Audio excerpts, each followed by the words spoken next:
नमस्कार। खबरां दे इस बुलेटिन विच तुहाडा स्वागत है। मैं हाँ जसप्रीत सिंह। पहलां पेश ने चोणवीआं खबरां। प्रधानमंत्री नरेंद्र मोदी अनुसार देश का विकास उन्हां दी सरकार दी आस्था अते प्रतिबद्धता है।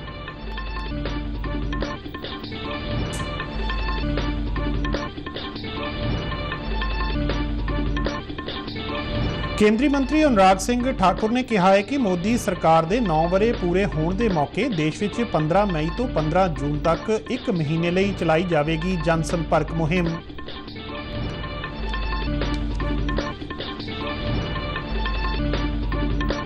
जलंधर लोक सभा हल्के की जिमनी चोण लई पईआं वोटां की गिणती भलके, प्रशासन वालों सारियां तैयारियां मुकम्मल।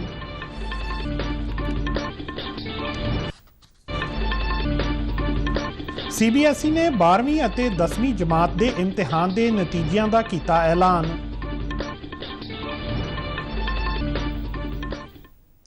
ते हुण खबरां विस्तार नाल। प्रधानमंत्री नरेंद्र मोदी ने कहा है कि उन्हां दी सरकार गैर बराबरी दूर करने का यतन कर रही है अते हर लाभपात्री लई योजनावां दा लाभ पुज्जना यकीनी बना रही है। गुजरात की राजधानी गांधीनगर विच अज तकरीबन 4400 करोड़ रुपए के वख-वख प्रोजैक्टां का उद्घाटन अते नींह पत्थर रखण मगरों एक इकट्ठ नूं संबोधन करदिआं उन्हां कहा कि भारत का विकास उन्हां दी सरकार की आस्था ते प्रतिबद्धता है। भाजपा के लिए देश का विकास ये कन्विक्शन है, कमिटमेंट है। हमारे लिए राष्ट्र निर्माण एक निरंतर चलने वाला महायज्ञ है।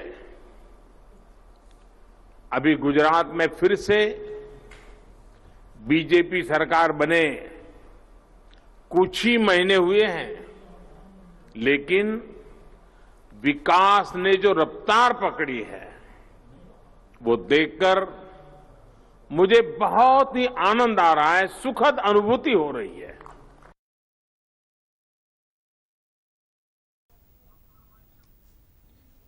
इस तो पहला प्रधानमंत्री मोदी ने सर्व भारती प्राइमरी अध्यापक फैडरेशन की 29वीं 2 साला राष्ट्रीय कॉन्फ्रेंस में शिरकत की। इस कॉन्फ्रेंस का विषय सिक्ख्या खेत्र में तब्दीली में अध्यापकों की केंद्रित भूमिका है। अपने संबोधन में प्रधानमंत्री ने कहा कि अमृत काल में भारत विकसित होने के संकल्प नाल अगे वध रहा है। उन्होंने कहा कि 21वीं सदी में भारत की सिक्ख्या व्यवस्था तेजी नाल बदल रही है और अध्यापकों सामने साधना की समस्या घट रही है। तो छात्रों के लिए ये महत्वपूर्ण हो जाता है कि वो कैसे एक चीज पर अपना ध्यान केंद्रित करें। डीप लर्निंग और उसे लॉजिकल कंक्लूजन तक पहुंचाना ये बहुत महत्वपूर्ण है।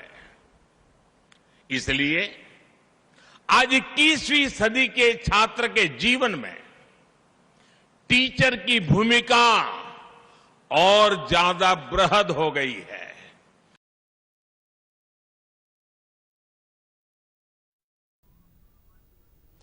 वित्त मंत्री निर्मला सीतारमन ने कहा है कि भारत विच व्यापार नूं आसान बनाउण लई कई पाबंदियां विच छूट दित्ती जा रही है। जापान की राजधानी टोक्यो विच कल एक समागम दौरान उन्हां इह गल आखी। इस समागम विच पूंजीकार अते व्यापार मुखी शामिल होए। निर्मला सीतारमन ने कहा कि पूंजीकारी नूं उत्साहित करना सरकार की प्राथमिकता है अते नाल ही उन्हां उत्पादन नाल जुड़ी प्रोत्साहन योजना का जिक्र भी किया।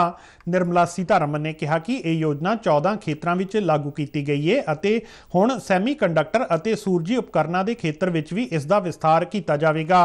उन्होंने कहा कि सरकार आर्टिफिशियल इंटैलीजेंस के खेत्र में लोगों को हुनरमंद बनाने ते ध्यान दे रही है तां जो नौजवान पीढ़ी इसकी वरतों नाल नवाचारी हल लभ सके।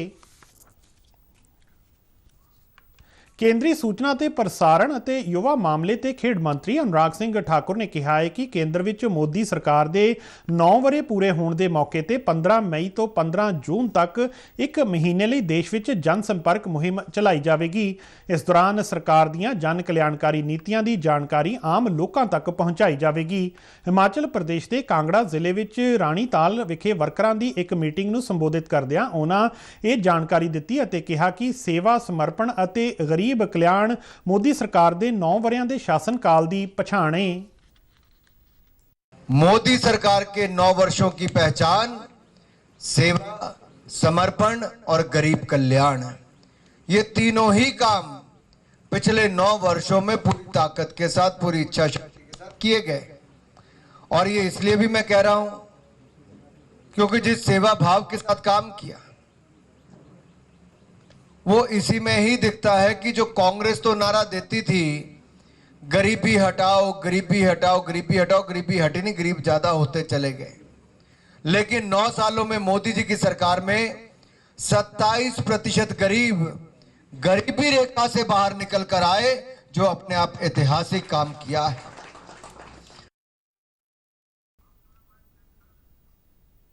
अनुराग सिंह ठाकुर ने कहा कि नरेंद्र मोदी के प्रधानमंत्री बनने नाल सारे खेत्रों में देश अगे वधिया है, जो शायद पिछले 65 सालों में किसी ने न किया हो, हमने मोदी जी के 9 साल में वो करने का काम कर दिया। ये तब हुआ जब केंद्र में मोदी जी की सरकार आई। तो मेरा निवेदन आपसे ये रहेगा कि हमने बहुत कुछ पाया है जब हमने मोदी जी को प्रधानमंत्री बनाया है। हमने बहुत सम्मान पाया है जब मोदी जी को प्रधानमंत्री बनाया है। हमने देश को आगे बढ़ाया है जब भारतीय जनता पार्टी की सरकार को लाए हैं। हमने अपनी सेना को सशक्त किया है, खेलकूद को सशक्त किया है, महिलाओं के इतने ज्यादा प्रोग्राम लेकर आए। ये सब तब हुआ जब नरेंद्र मोदी जी की सरकार बनी।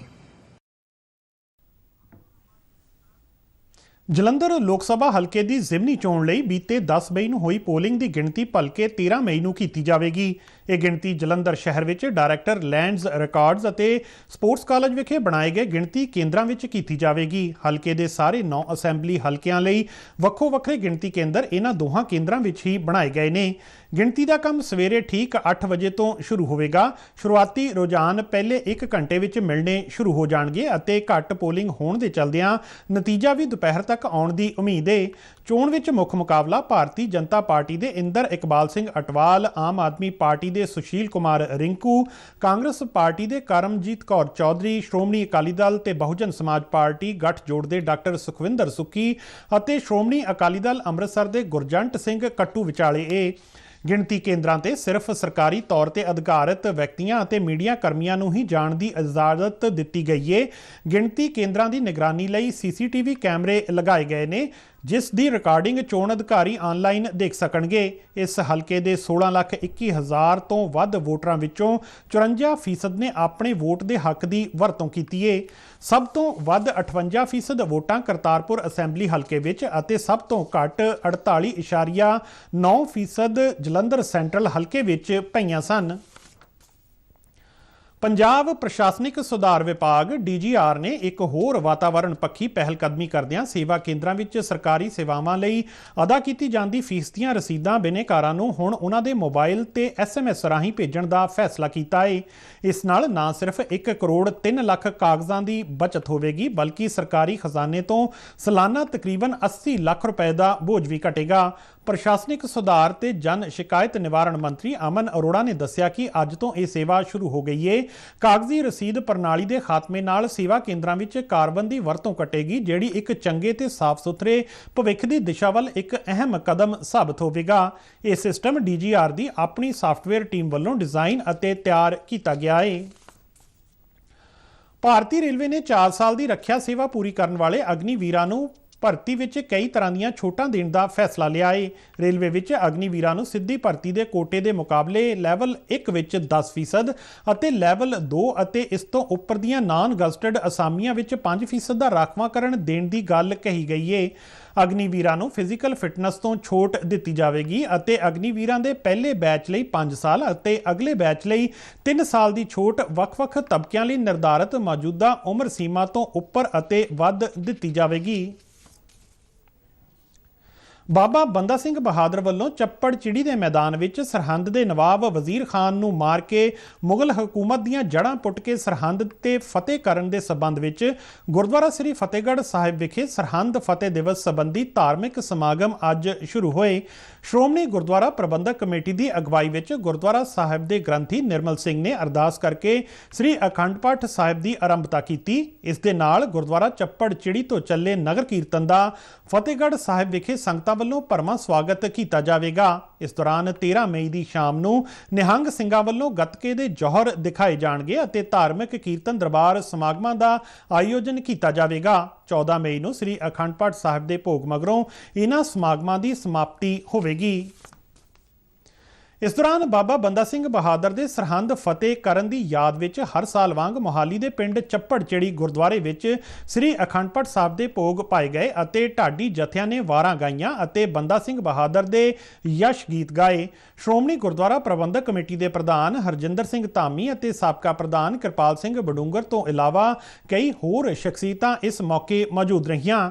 ਚੱਪੜ ਚਿੜੀ ਤੋਂ ਸਰਹੰਦ ਤੱਕ ਫਤਿਹ ਮਾਰਚ ਨਗਰ ਕੀਰਤਨ ਵਜੋਂ ਸਜਾਇਆ ਗਿਆ ਹੈ। ਸ੍ਰੀ ਗੁਰੂ ਗ੍ਰੰਥ ਸਾਹਿਬ ਜੀ ਦੀ ਛਤਰ ਛਾਇਆ ਵਿੱਚ ਸਜਾਏ ਗਏ ਇਸ ਨਗਰ ਕੀਰਤਨ ਦੀ ਅਗਵਾਈ ਪੰਜ ਪਿਆਰੇ ਕਰ ਰਹੇ ਨੇ। ਗੁਰੂ ਕੀਆਂ ਲਾਡਲੀਆਂ ਫੌਜਾਂ ਗੱਤਕਾ ਖੇਡ ਰਹੀਆਂ ਨੇ, ਫਤਿਹ ਮਾਰਚ ਦੀ ਸ਼ੋਭਾ ਵਧਾ ਰਹੀਆਂ ਨੇ। ਅੱਜ ਸਵੇਰੇ ਸ਼ੁਰੂ ਹੋਇਆ ਇਹ ਨਗਰ ਕੀਰਤਨ ਲਾਂਡਰਾਂ ਤੇ ਚੁੰਨੀ ਤੋਂ ਹੁੰਦਾ ਹੋਇਆ ਸਰਹੰਦ ਪੁੱਜੇਗਾ, ਜਿੱਥੇ ਭਲਕੇ 13 ਮਈ ਨੂੰ ਸਮਾਗਮਾਂ ਦਾ ਆਯੋਜਨ ਕੀਤਾ ਜਾਵੇਗਾ।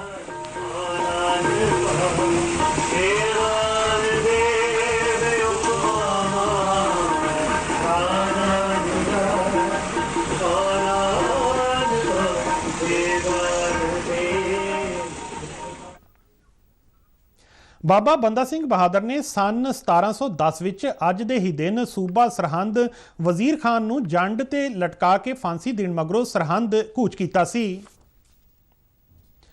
ਕੌਮਾਂਤਰੀ ਨਰਸਿੰਗ ਦਿਵਸ ਦੇ ਸਬੰਧ ਵਿੱਚ ਅੱਜ ਪੰਜਾਬ ਵਿੱਚ ਵੱਖ-ਵੱਖ ਥਾਈਂ ਕਈ ਸਮਾਗਮਾਂ ਦਾ ਆਯੋਜਨ ਕੀਤਾ ਗਿਆ। ਨਰਸਾਂ ਵੱਲੋਂ ਮਰੀਜ਼ਾਂ ਦੀ ਦਿਨ-ਰਾਤ ਕੀਤੀ ਜਾਂਦੀ ਦੇਖਭਾਲ ਅਤੇ ਵਧੀਆ ਸੇਵਾਵਾਂ ਦੇਣ ਬਦਲੇ ਉਹਨਾਂ ਦੇ ਕੰਮ ਨੂੰ ਉਤਸ਼ਾਹਿਤ ਕਰਨ ਲਈ ਇਹ ਦਿਨ ਮਨਾਇਆ ਜਾਂਦਾ ਹੈ। ਇਸ ਕੌਮਾਂਤਰੀ ਨਰਸਿੰਗ ਦਿਵਸ ਦਾ ਥੀਮ ਹੈ ਸਾਡੀ ਨਰਸ ਸਾਡਾ ਭਵਿੱਖ।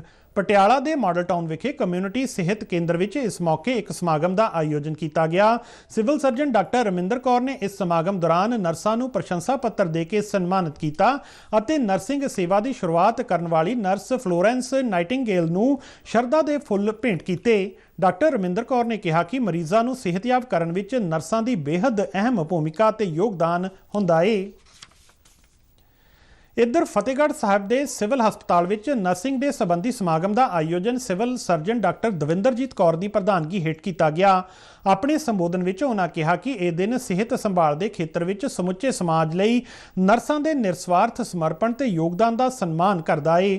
ਉਹਨਾਂ ਕਿਹਾ ਕਿ ਨਰਸਾਂ ਸਿਹਤ ਮਹਿਕਮੇ ਦੀ ਰੀੜ੍ਹ ਦੀ ਹੱਡੀ ਹੁੰਦੀਆਂ ਨੇ, ਜਿਹੜੀਆਂ ਹਰ ਸਮੇਂ ਬਿਨਾਂ ਕਿਸੇ ਭੇਦਭਾਵ ਤੋਂ ਲਗਾਤਾਰ ਮਰੀਜ਼ਾਂ ਦੀ ਸੇਵਾ ਕਰਦੀਆਂ ਨੇ। CBSE ਨੇ 12ਵੀਂ ਅਤੇ 10ਵੀਂ ਜਮਾਤ ਦੇ ਇਮਤਿਹਾਨ ਦੇ ਨਤੀਜੇ ਦਾ ਐਲਾਨ ਕਰ ਦਿੱਤਾ ਹੈ। ਵਿਦਿਆਰਥੀ ਆਪਣੇ ਨਤੀਜੇ ਨੂੰ ਬੋਰਡ ਦੀ ਅਧਿਕਾਰਕ ਵੈਬਸਾਈਟ cbse.gov.in ਅਤੇ results.nic.in ਤੇ ਵੀ ਦੇਖ ਸਕਦੇ ਨੇ। CBSE ਮੁਤਾਬਕ ਇਸ ਸਾਲ ਦੇ 12ਵੀਂ ਜਮਾਤ ਦੇ ਨਤੀਜਿਆਂ ਵਿੱਚ ਮੁੰਡਿਆਂ ਦੇ ਮੁਕਾਬਲੇ ਕੁੜੀਆਂ ਨੇ ਬਿਹਤਰ ਪ੍ਰਦਰਸ਼ਨ ਕੀਤਾ ਹੈ। ਕੁੜੀਆਂ 90.68 ਪਾਸ ਫੀਸਦ ਨਾਲ ਮੁੰਡਿਆਂ ਦੇ ਮੁਕਾਬਲੇ 6% ਤੋਂ ਵੱਧ ਪਾਸ ਹੋਈਆਂ ਨੇ। CBSE ਨੇ ਦੱਸਿਆ ਕਿ ਕੁੱਲ ਪਾਸ ਫੀਸਦ 87.33% ਹੈ। ਇੱਧਰ 10ਵੀਂ ਦਾ ਨਤੀਜਾ ਪਿਛਲੇ ਵਰੇ ਦੇ ਮੁਕਾਬਲੇ ਇਸ ਵਾਰ ਘੱਟ ਰਿਹਾ ਹੈ। ਇਸ ਸਾਲ 93.12% ਵਿਦਿਆਰਥੀ ਪਾਸ ਹੋਏ ਨੇ। ਦੇਸ਼ ਭਰ ਵਿੱਚ ਸਭ ਤੋਂ ਵਧੀਆ ਨਤੀਜਾ ਦੇਣ ਵਿੱਚ ਜਵਾਹਰ ਨਵੋਦਿਆ ਵਿਦਿਆਲਿਆ ਅਤੇ ਕੇਂਦਰੀ ਵਿਦਿਆਲੇ ਅੱਵਲ ਰਹੇ ਨੇ।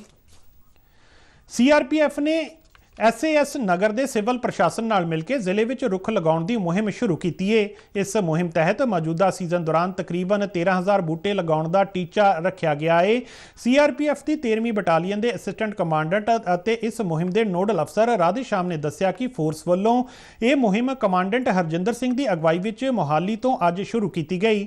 ਮੁਹਿੰਮ ਦੌਰਾਨ ਹੋਰ ਪੌਦਿਆਂ ਤੋਂ ਇਲਾਵਾ ਫਲਾਂ ਦੇ ਪੌਦੇ ਵੀ ਲਗਾਏ ਜਾਣਗੇ। ਇਹ ਪੌਦੇ ਪੰਜਾਬ ਜੰਗਲਾਤ ਮਹਿਕਮੇ ਵੱਲੋਂ ਮੁਹੱਈਆ ਕਰਵਾਏ ਜਾਣਗੇ ਅਤੇ ਇਸ ਲਈ ਖਾਦ ਮੋਹਾਲੀ ਨਗਰ ਨਿਗਮ ਵੱਲੋਂ ਦਿੱਤੀ ਜਾਵੇਗੀ।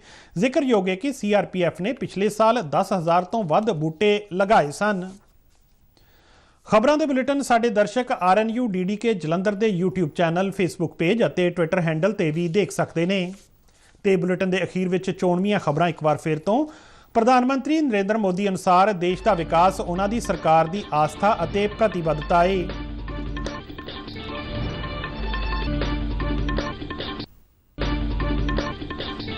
ਕੇਂਦਰੀ ਮੰਤਰੀ ਅਨੁਰਾਗ ਸਿੰਘ ਠਾਕੁਰ ਨੇ ਕਿਹਾ ਹੈ ਕਿ ਮੋਦੀ ਸਰਕਾਰ ਦੇ 9 ਵਰ੍ਹੇ ਪੂਰੇ ਹੋਣ ਦੇ ਮੌਕੇ ਦੇਸ਼ ਵਿੱਚ 15 ਮਈ ਤੋਂ 15 ਜੂਨ ਤੱਕ ਇੱਕ ਮਹੀਨੇ ਲਈ ਚਲਾਈ ਜਾਵੇਗੀ ਜਨ ਸੰਪਰਕ ਮੁਹਿੰਮ।